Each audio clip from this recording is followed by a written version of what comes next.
due to the fact that they had that communication, that automation in their systems, in their e-commerce platform, in their infrastructure, it allowed them to avoid sending the wrong product. It allowed them to avoid and be able to adjust and change to the customer's needs, because the customer's needs do change. Growing a business requires a holistic approach that extends beyond sales and marketing. This approach needs alignment among people, processes, and technologies. So if you're a business owner, operations, or finance leader looking to learn growth strategies from your peers and competitors, you're tuned into the right podcast. Welcome to the WBS Podcast, where scalable growth using business systems is our #1 priority. Now, here is your host, Sam Gupta. Hey everyone, welcome back to another episode of the WBS Podcast. I'm Sam Gupta, your host and principal consultant at digital transformation consulting firm Elevate IQ. The journey of e-commerce could be frightening. In fact, it's kind of confusing because of the blurring line between B2B and B2C. The approach that works for B2C may not be the most appropriate for B2B. There is also a blurring line between whether you want to consider the content first approach or cart first. Whatever you consider, you will have significant implications on your business model. And you want to make sure that it's the right fit for your business. If your business is slightly more content first, the cart first approach may fire back. But how to decide which would be appropriate for you? In today's episode, our guest, Jeffry Graham from Ecommerce Management, shares his insights into the classic debate of cart first and content first approaches for e-commerce companies. He also shares several stories of companies that went through either cart first or content first approaches from point A to point B, including describing their outcomes. Finally, he describes whether each of these approaches would be appropriate and immediate steps companies can take with their journey of the configurator. Let me introduce Jeff to you. Jeff Graham is an e-commerce machine and expert and currently the founder of Ecommerce Management and Ecommerce EDU. He's a former private equity e-commerce CEO and has been involved with over $1 billion in e-commerce sales over his career. He's a speaker, professor, author, and innovator. With that, let's get to the conversation. Hey, Jeff. Welcome to the show. Well, I'm glad to be here. I appreciate you having me. So excited to go over this topic with you and kind of dive in. So yeah, I'm really looking forward to it. Oh man, we have been thinking about this episode for a long time. This is going to be so exciting based on your background in e-commerce. Just to kick things off, Jeff, you want to start with your personal story and current focus these days? Yeah, I have a really interesting, maybe it's because I'm biased because, it's my story, but I have a interesting story. Yeah. I grew up in California. I was kind of like the all-American kid, played sports my whole life, did all that kind of normal activities, had a good childhood. And then when I was around 16 years old, I started racing motorcycles, and I was talented enough to go professional. And but that was just after I had finished. I played a lot of football as well, so I played a lot of years of football. Oh, wow. And I'm actually a part of the Concussion Legacy Foundation, which I am very involved with. It's just for folks that have head injuries, concussions, things like that. Yeah. But I did. Some fun facts about me is I did win this thing, which is a CIF championship ring. Yeah. So it's like think of it like a state championship, but you can't get state championships in California. It's too big. So you get CIF championships, but ended up getting a ring, and that was really a big accomplishment. Then went on to ride motorcycles for a living for almost 5 years. Yeah. So I went on to do motocross professionally. I did 2 X Games. Got to travel all over the country. I got to do some amazing things there, and just it was just an amazing experience. But I broke a lot of bones, and suffered tons of injuries, and all that kind of is what ends your career ultimately. Yeah. And then from there, I moved on to sales and e-commerce, and then I've really been in e-commerce since. I've always had an attraction to it since I was in high school. I built my first website in high school on Front Page, which we talked about before. Yeah. And then a Dreamweaver, which that might age me a little bit, but yeah, it was when I really started getting into the internet world, and then I just was always interested in it, and I've stayed in it ever since in some capacity or another, and here I am. Okay, Yeah, so that's amazing kinda- background. So I'm pretty sure you are going to have tons and tons of stories. And when we look at the e-commerce, it's not for everyone. As we all know, it requires very specific expertise. So we are Yes. going to be talking about all of that. But before we do that, we have one of the standard questions for all of our guests. And that is going to be, Jeff, your perspective on business growth. You have to be in e-commerce and have to have a hyper growth mindset. Yeah. Right now, it's so competitive.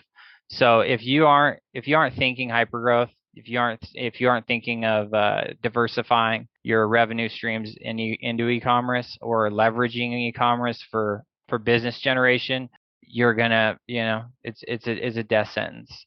It's just become so competitive, and we can talk about stats about how competitive it is, but it's not like it used to be. I mean, there used to be 24,000 websites hitting the internet a day. Yeah. Since COVID, we're up over 250,000 websites hitting the internet a day.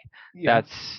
That's a it's a substantial increase, and that means more competition. And there's still only one page of Google that matters.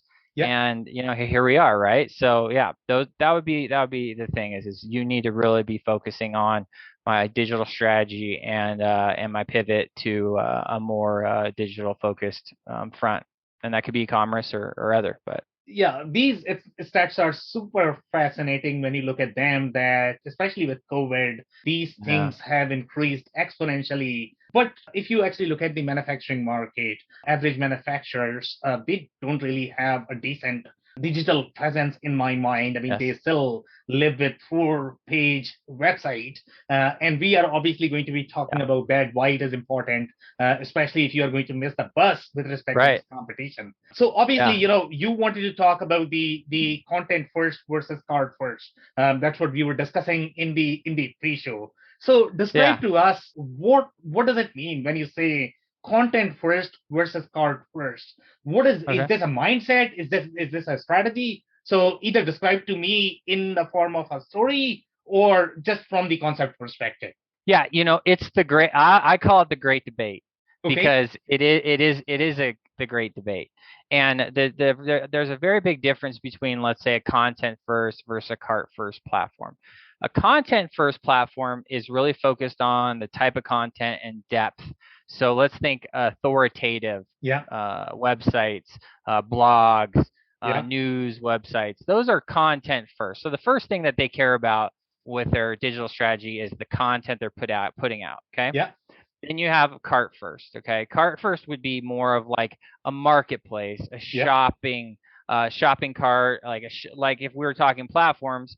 A content first would be WordPress. Is a very content first platform, and then Shopify would be a very cart first platform. We're just speaking from two just big kind of general ones, but the big difference is how you're using the platform and how it's going to benefit your business.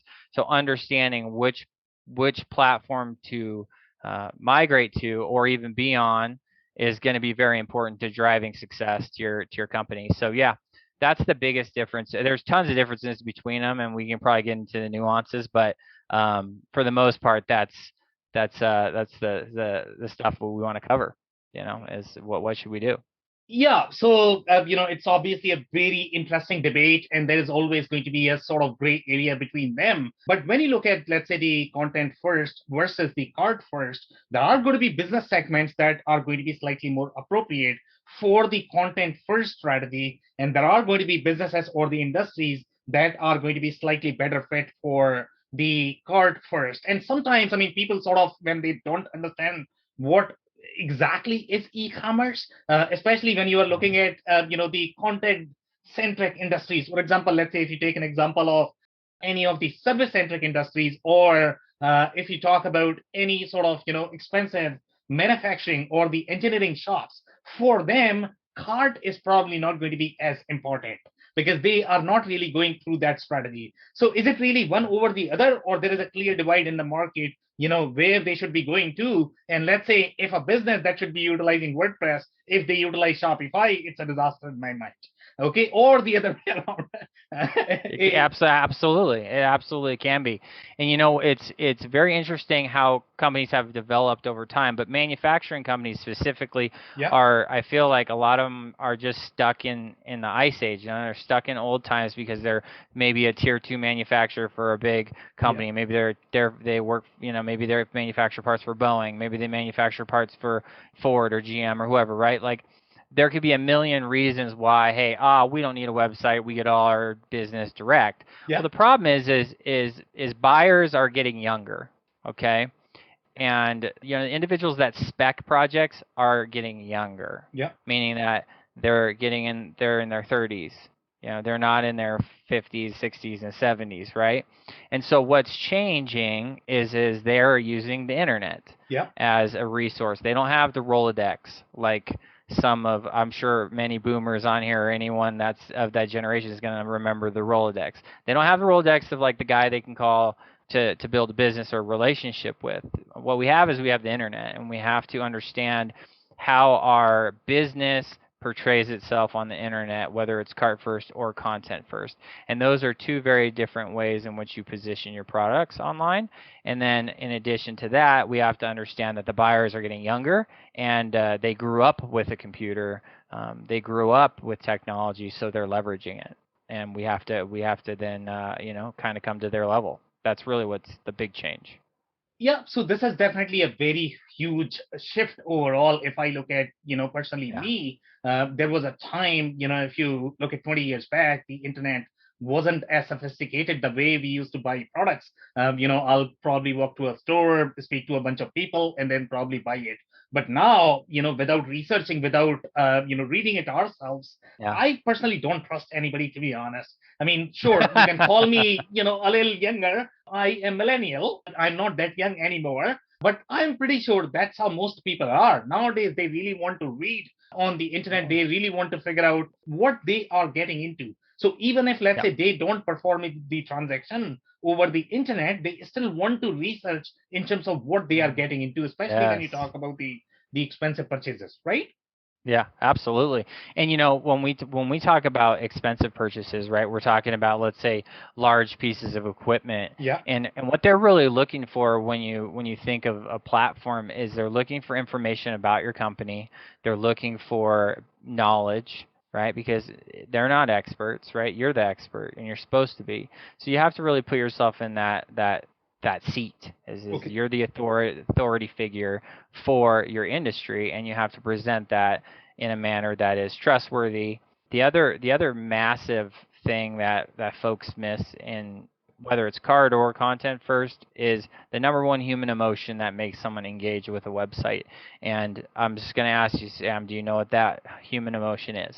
Yeah, obviously. I mean, the way we buy things, in my experience, in my mind, I like to put feelings as first, always. And that's what matters, to be honest. That's how most people buy things. It's going to be their rest, the way they like to perceive things, and based on that, they are going to decide whether they are going to. And in fact, I mean, see, that's like the working relationship as well. Whether I want to work with you, Jeff, or not, that's going to be based on how you make me feel in this call. Yep, absolutely. And so the initial is curiosity, right? Curiosity is the draw factor, right? Remember the old days where it was clickbait and things like that? It was because we were curious. Well, I wonder what this behind this image. I wonder what this is going to be. And that curiosity develops a human emotion and a reward system. And what happens is in the internet world, you get dopamine, right? And that's there is a psychology behind why we do what we do in e-commerce and why we position the products we do, because there's a human element that we understand psychologically that will increase engagement, it'll increase time on site, it'll increase the ability to convert, and those are all huge elements when we're looking at making our business happen on the internet. Like, like I've done many times. So yeah, it's a emotional thing, no doubt, and trust, obviously. Yeah, so amazing. So, do you have any specific stories that you might be able to share in terms of the strategy that companies have taken with respect to either the cart first or the content first? And by the way, even if the business is going to be slightly more cart centric, we are talking about some of the commoditized products, right? But nowadays, when I am looking at those brands, especially the newer brands, they are really taking the content first approach. So, do you have any Yes. specific stories that you might be able to share? Yeah. Maybe a company was very card centric, then they changed their strategy Yep. to make it content first. Yes, absolutely. And I'm just writing this word down because I always goof it up. Okay. But I just want to make sure I don't goof that word up. So yes, absolutely. So there, there are certain companies I can't talk about, but let's just say this company was a manufacturing company. They're very successful, had well in the 300-400 employee range. Yeah. Okay, so they're doing a lot. They were a contractor and did a lot of agriculture. They did a little bit of aerospace, a little defense, a little government, and they had a big challenge with their website because it was very old and antiquated, so it just didn't function well. Okay, so they decided to do a revamp with some very intelligent folks. Me, no, I'm just kidding. No, myself. They decided to essentially like move into the 2000s. Not the 90s, right? They decided to take it to the next step, so they went all in, and it was a bit scary for them, and they were a bit nervous, and they didn't necessarily know if it was going to work out.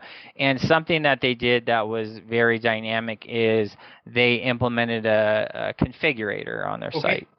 And if those watching don't know what a configurator is, it's essentially like a salad bar. Let's say you get to pick and choose what you need. And you don't have to talk to anyone to do it. And what it does is it cuts time down from the manufacturer's side, so they don't have to answer a bunch of questions. It allows the buyer improved experience where their interaction with you is easier, it's less cumbersome, they can get all of these things. And they essentially can configure and order and procure a part that's custom. Through your website. And it's like, well, how do I, procure a custom product? Well, you might have, one phone call happen over price or something, but they've configured what they need built and what you need to manufacture or what their spec is. And then it goes one step further. Then they set up automations within their back end that would tell their customer continuous communication of where their product was in the manufacturing process. So right now your product is in assembly. Right now your product is in finishing or powder coating. Right now your product is in shipping. Now your product has been shipped. Those key things were very important for this company, and it was a massive improvement, and their numbers exploded. But one of the really great components is if they got like halfway down the process and the engineer says, we need to make a change. They weren't all the way down and done with it.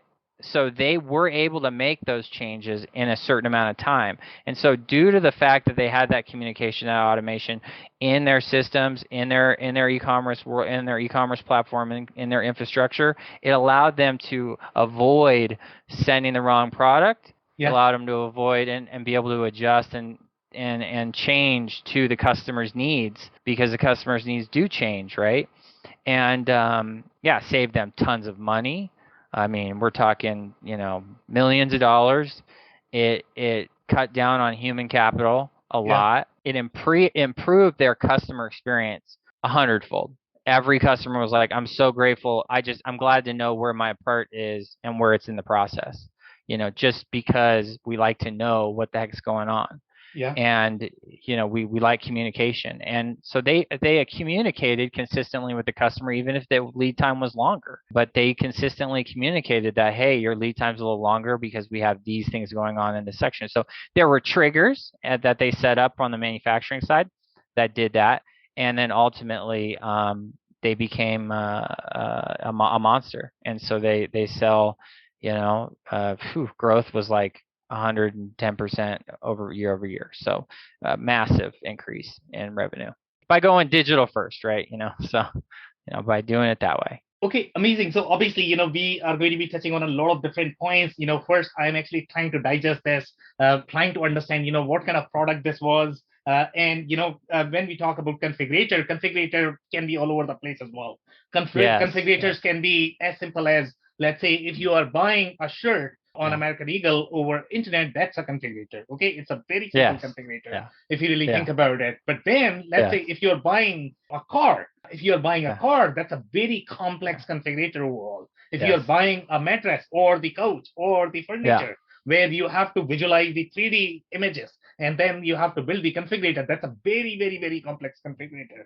So in this particular case, can you describe to me a little bit more about what kind of products they were selling and what was the configurator like? Describe the functionality of the configurator, if you could. Yeah, so the configurator was built around specifically, so they mostly CNC, a lot of CNC products, so a lot of, there were a lot of aluminum parts, and they were parts that went into bigger assemblies. And we'll just kind of leave it at that kind of general knowledge base. And what they would do with the configurator is the engineer could submit the drawing through the configurator. Okay. Meaning that they could submit their CAD drawing or their model. And then the configurator would automatically be able to measure material. It would be able to measure weight. It would be able to measure cost of aluminum, right? Because it fluctuates all the time, right? And then it would go from those steps into timeline, complexity. Someone on the side of the company side would have to look and make sure, hey, there is a human element to this. It's not like it's full automation where robots do everything. No, there's definitely a human element, and they have to make sure that part can even be made, right? Because a lot of engineered parts are dreamed up but can't be made because it just doesn't work like that. Hence the builder versus the engineer, right? And they like to fight. So but at the end of the day, what it does though is it cuts down on a lot of the time and a lot of the questions and a lot of the back and forth. Yeah. And that is a massive time saver. And time is everything. The faster you can get a product through production and the faster the product is made, the happier the customer. So. Yeah, so some very interesting insights, and obviously I completely agree that, if you can expedite the process of the communication, the collaboration, it's going to be faster. But obviously, and the communication part is great as well, that you are actually keeping your customers up to date all the time. But I still am wondering, how did you get the 110% growth as part of this model because of this configurator? I mean, obviously, let's say, if I'm the manufacturing executive at this point of time, if I'm installing the configurator, again, these are all great features. This is all amazing. But how can I expect my 110% growth? How is that happening? It doesn't just happen from the configurator. That's just one piece of the puzzle, right? Okay. It happens from a couple of things. It happens from the ability to establish a trust within their so this was essentially a content first platform. Okay. So the biggest thing was trust. Then in addition to that, it was lack of mistakes. So they really honed in on the fact that they're going to minimize the amount of revisions, minimize the amount of back and forth. And those are all the things that on the buyer side, they go, oh, I love this. This makes my life so much easier. Then from a marketing standpoint, or from let's say a e-commerce standpoint, they twisted their strategy from, hey, we're a great manufacturer, we, right? We do this, we do that, to how they help their customer's customer, okay? I know that sounds a little bit weird, funky, but if you can solve your customer's problem, you solve your customer's problem. And then you become a ally and a strategic partner for your customer, and you become a part of the discussion. And the problem is within any manufacturing of any kind or with any business of any kind, if you're not part of the conversation, you don't have much say, right? And that's a really key component that a lot of folks miss. Is they're not focused. They're focused so much on the customer that they're not focusing on who the actual customer of the customer is. If it is a plane, if it is a piece of agricultural equipment, if it is a processor, if it is a, whatever. So focusing on how you can make your customer happy through the product you're making for your customer. I know it's a lot of customers. it intelligently spins it around to where you're now essentially a solution provider, right? Just like an integrator, just like a VAR, you are adding value. You are doing something digitally that no one else is doing that you're competing with, because they still have that 5-page manufacturing website and aren't paying attention to what their customer needs. So let's connect that's one of the monster reasons, and it works really well. Yeah, amazing. So let's actually connect the dots here. So here we were talking about the content first versus the cart first, right? Yes. So where would you identify the configurator? Because configurator is sort of the cart, because it can probably have a cart as well. It can, yeah. Right? So is it a content first strategy or is it a cart first strategy? Yeah, so for that specific example, it was a content first. So you have to get that trust going. You have to get the all the benefits and features of the business and how it's helping the customer out without saying we a lot. And so that's a big part of it. Then you have the configurator side, which yes, actually can be a part of a cart. There is, of course, content first platforms that have carts, and there's, of course, cart platforms that have content. It's just a matter of what you're leading with. And when you're talking about large scale projects, or you're talking about custom manufacturing, you can't lead with the product. You have to lead with the solution, because you're making the product. Essentially, it's always a prototype. In a lot of cases, it's like that. So the cart first piece is a very different strategy. It's leading with a product, but there's a lot of manufacturers out there that are making the same part over and over and over and over and over again for a customer, right? Why don't they make that procurable on a cart for the customer? So they don't even have to reach out. They can log in through a B2B portal and they can just order the part again, rather than sending in emails and sending in a spec sheet and all this other stuff. So there's a lot of ways to use and benefit the cart first too in this method, but it's really, at the end of the day, making it easy on your customer. That's the key. That's the point. That's the Amazon way. That's how they got where they are, is they put the customer first. And you got to solve the customer's problems in a fast way, especially in this world of e-commerce changing so quickly. Yeah, so that's a very interesting example, and I like those two examples. So I don't know where you are going to really draw the line, but in my mind, if I were to think about different business models and different companies, that I would probably draw the line based on how expensive the product is. If it is going to be super cheap, then you probably want to slightly more productize it, because you can't afford to have too many salespeople, because as we know, the more human touches we have, the more expensive it gets. So if it is going to be the cost of the product, that's going to be the driver in defining whether you are going to be cart first or the content first. Is that the right approach to follow in defining this? I think that that's a great point. I think the reality is yes, it does depend on the price, right? Because no one wants to spend money on building a very high intelligent configurator for a $1 product or a $5 product, right? We're talking about $10,000, $20,000, $30,000 pieces of a smaller assembly, right? So it's expensive, and therefore you can't get it wrong, because it's a big mistake if you do. Versus, you're right, if it's a small or a cheaper, I shouldn't say cheaper, but less expensive product, then what we can do is we can commoditize it, and essentially we can then market it and sell it, not to just our customer, but our customer's customer, our competitor's customer, our competitor's customer's customer, and we just open the whole envelope on being able to mass cover a large area, especially with the internet. But we'll go in, I'm sure, to a little bit about infrastructure. But yeah, you're right on that. That's a great point, and very true. Yeah, amazing. So when I look at these scenarios, typically a lot of people talk about technology. In my experience, technology is always going to be the easiest part. Any kid from the college probably can program right these days, right?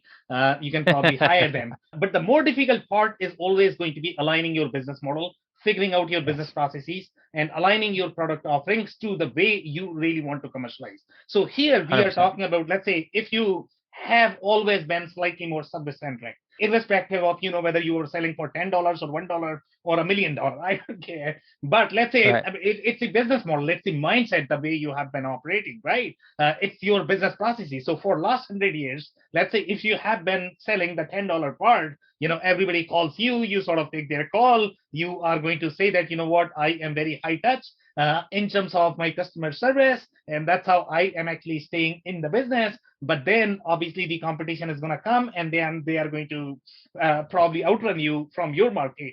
So this requires changing in thinking. This requires rethinking your business model. This requires rethinking of your bill of materials, the ERP, Yeah. if you are using Yeah. any of that. So it's not going to Yep. be just the website or the customer experience. It's going to be realignment of the business model, irrespective of whether you want to take the content first or you want to take the cart first approach. So would you agree with this? Have you faced any challenges in going to one of these approaches? Because people are always Yeah. going to be sort of in the middle. They are not going to be one Yeah. or the other. Yeah, no, you're right. It isn't it is not black and white. There's a lot of gray in there, right? It's not. There's a lot of areas in which that things are very malleable.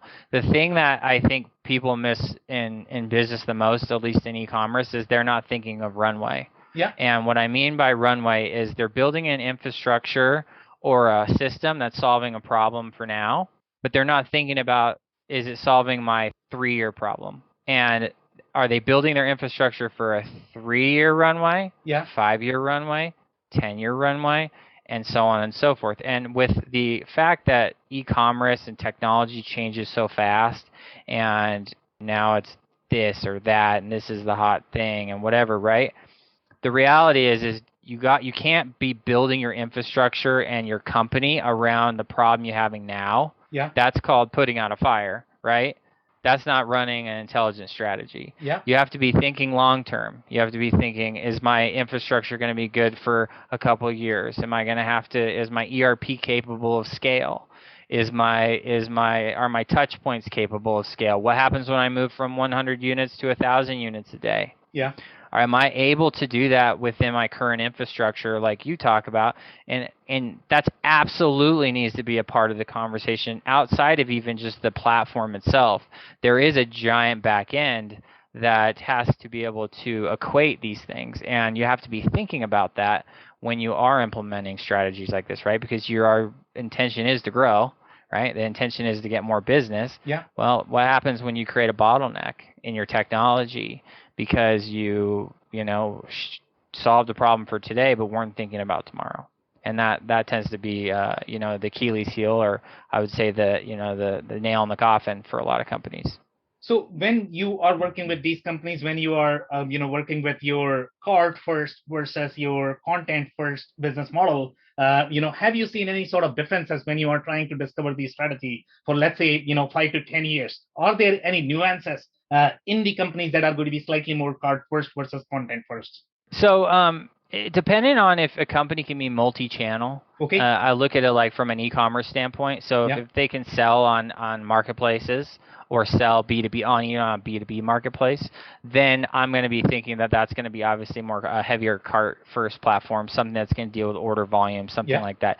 If they're a short run or like a custom shop or a short run manufacturer, they're definitely going to be more content focused and more focused around being the expert, right? Being the authority figure in that, and that's going to help them build reputation on the internet. It's obviously going to help them deliver.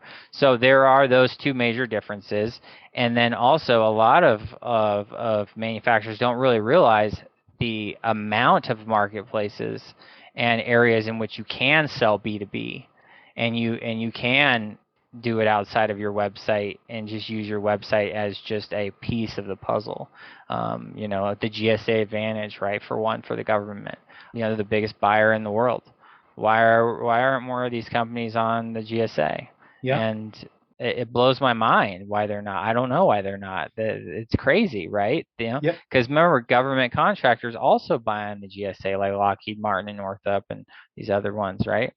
It's same thing in trucking, same thing in logistics, same thing in agriculture. You have these dynamics that are consistent, but they don't think about that stuff. They just they're always a lot of times just thinking about what's right in front of them and the problem at hand. And they got to step back and they got to look at this thing from a holistic perspective and go, all right, do I have all the pieces in line that I need to get on all these channels? Do I have the integrations, automations, whatever? And then if I'm a content first platform and I'm more focused on that customer centric effort, then and less transactional, right? Versus carts, more transactional, then I want to make sure I'm hitting those KPIs, right? What are those KPIs and metrics that we need to measure in order to make the experience the best possible?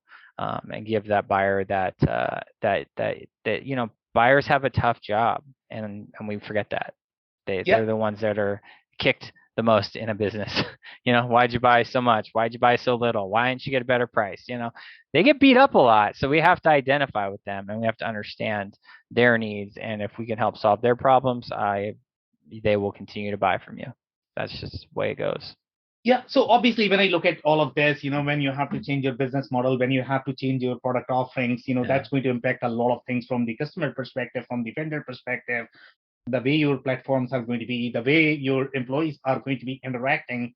We are talking about pretty much changing a lot of things, from the business perspective. That could be a lot of disruption. So let's say if I were to ask you, about some of the immediate things that manufacturers can do.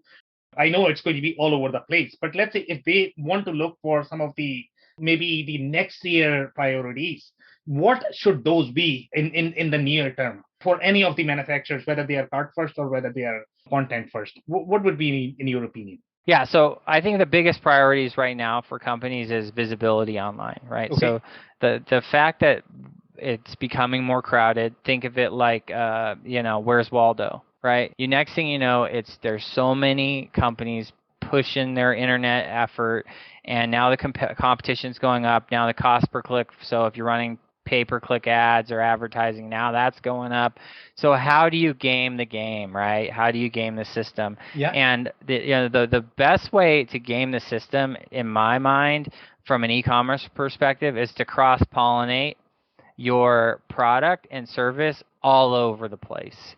And a lot of times, if your product or service is over here, it doesn't sell here, but it starts that process of them moving over here. And what I mean by cross-pollinate, I mean be as many places as you can, be as visible as you can.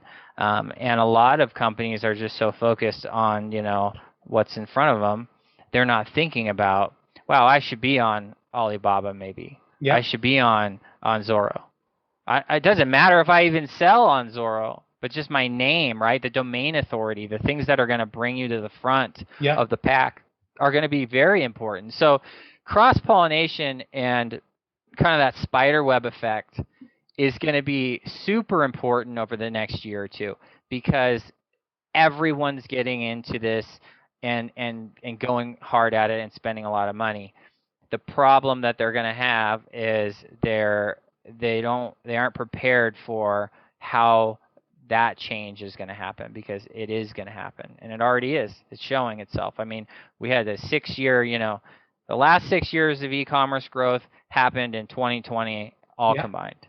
So 1 year equaled 6 years of e-commerce growth. I mean, that's insane.